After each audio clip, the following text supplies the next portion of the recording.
আসসালামু আলাইকুম রহমতুল্লাহ। প্রিয় দর্শক বৃন্দ, আমার এই উন্মেটিক ভীষণ চ্যানেলে আপনাদের সবাইকে স্বাগতম। আশা করছি আপনারা ভালো আছেন। আজ আপনাদের সম্মুখে উপস্থিত হয়েছে একটি গুরুত্বপূর্ণ বিষয় নিয়ে, যেটি বাংলাদেশের যে সমস্ত শিক্ষার্থীবৃন্দ, যে সমস্ত ভাই এবং বোনেরা সৌদি আরবে পড়াশোনা করতে চাচ্ছেন, তাদের উদ্দেশ্যে আমার এই ভিডিওটি করা।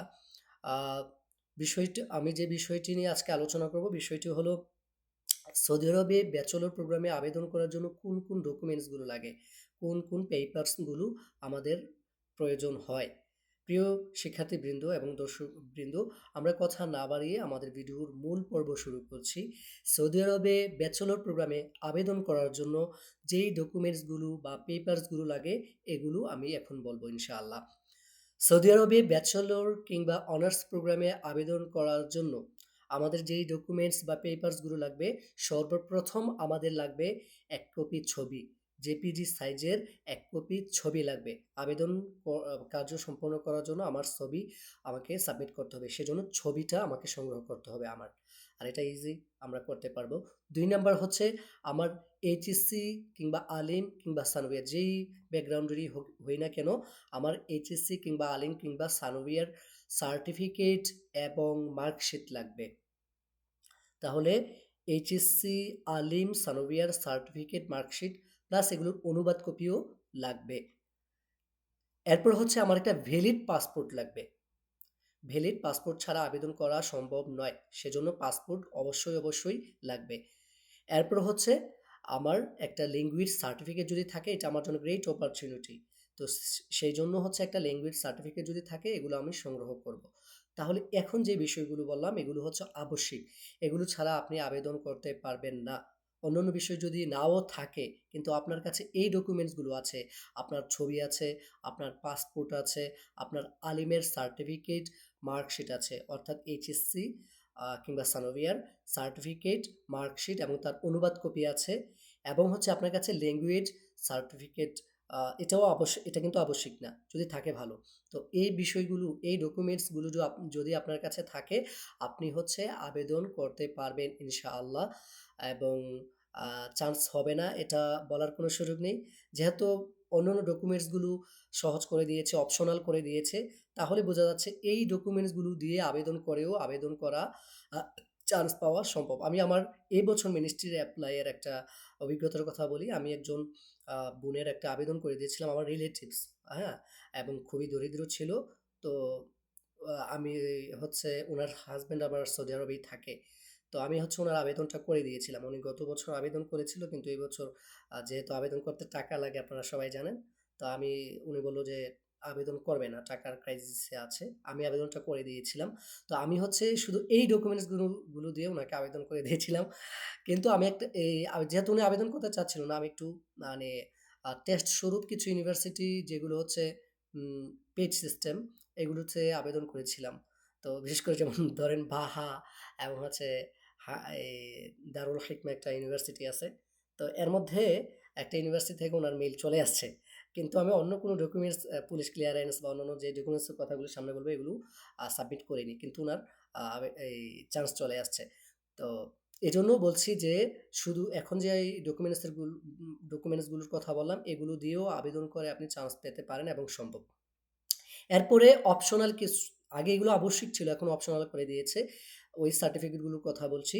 সেগুলো হচ্ছে আপনার পুলিশ ক্লিয়ারেন্স, হ্যাঁ? একটা পুলিশ ক্লিয়ারেন্স এবং তার অনুবাদ কপি রাখতে হবে, এবং মেডিকেল সার্টিফিকেট এবং তার অনুবাদ কপি। এরপর হচ্ছে রিকমেন্ডেশন লেটার ২ টা। মানে ২ জন প্রফেসর বা ২ জন প্রসিদ্ধ ব্যক্তি থেকে, হ্যাঁ? আপনি ২ টা রিকমেন্ডেশন লেটার আপনি বা প্রশংসাপত্র যেটাকে বলে, সেগুলো নিবেন। এরপর হচ্ছে আপনার একটা সিভি লাগবে, হ্যাঁ? এবং আপনার একটা সিভি লাগবে। অনেকেই বলছেন যে সিভি ছাড়া কিভাবে? না, আপনার ডকুমেন্টস এগুলো দেখে কিন্তু সবকিছু করতে পারে। যেহেতু তারা অপশনাল করে দিয়েছে, তারা জানে। তো সেই সুবাদে আপনার police clearance, medical certificate, recommendation letter এবং সিভি, এগুলো আপনার হচ্ছে অপশনাল এই বছর করে দিয়েছে। মানে আপনাদের জন্য যে কত সুযোগ করে দিয়েছে, কত সহজ করে দিয়েছে, যেটার বলার অপেক্ষা রাখে না। আ আ রাখে না। যে আমরা হচ্ছে আগে আমরা যখন আবেদন করেছি, আমাদের কিন্তু police clearance, medical certificate, police clearance লাগেনি তখন। মেডিকেল সার্টিফিকেট এবং রিকমেন্ডেশন লেটার লেগেছে। আর এগুলোর জন্য অনেক কষ্ট করতে হয়। কিন্তু আপনি এখন এগুলো ছাড়াও আবেদন করতে পারবেন। কিন্তু আপনি যদি এগুলো কালেক্ট করেন আমি মনে করি সকল ডকুমেন্টসগুলো রাখাই ভালো। এরপর হচ্ছে সিভি এবং আদার সার্টিফিকেট লাগবে। আদার বলতে আপনার এক্সট্রা কিছু সার্টিফিকেট আপনি অ্যা সাবমিট করতে পারেন। আপনার যেগুলো এক্সট্রা সার্টিফিকেট, আপনার এক্সট্রা এক্সপেরিয়েন্স যেগুলো আছে যেমন হচ্ছে আপনার জব এক্সপেরিয়েন্স, কিছু সার্টিফিকেট আপনি বিভিন্ন এক্টিভিটিসের কারণে পেয়েছেন। এই সার্টিফিকেটগুলো আপনি আ সাবমিট করতে পারেন। তাহলে আমি সর্বশেষ বলতে চাচ্ছি আমার সৌদি আরবে আবেদন করার জন্য আবশ্যিক যেই আবেদন করার জন্য যেই ডকুমেন্টস বা পেপারস গুলো লাগে এগুলো ২ প্রকার। ১ নম্বর হচ্ছে আবশ্যিক ডকুমেন্টস। আবশ্যিকের মধ্যে ছবি, পাসপোর্ট, আলিম, এইচএসসি, সার্টিফিকেট, মার্কশিট এবং হচ্ছে লেং এ এগুলো হচ্ছে আবশ্যিক। এই আবশ্যিক সার্টিফিকেট দিয়ে শুধুমাত্র আমি আবেদন করতে পারবো।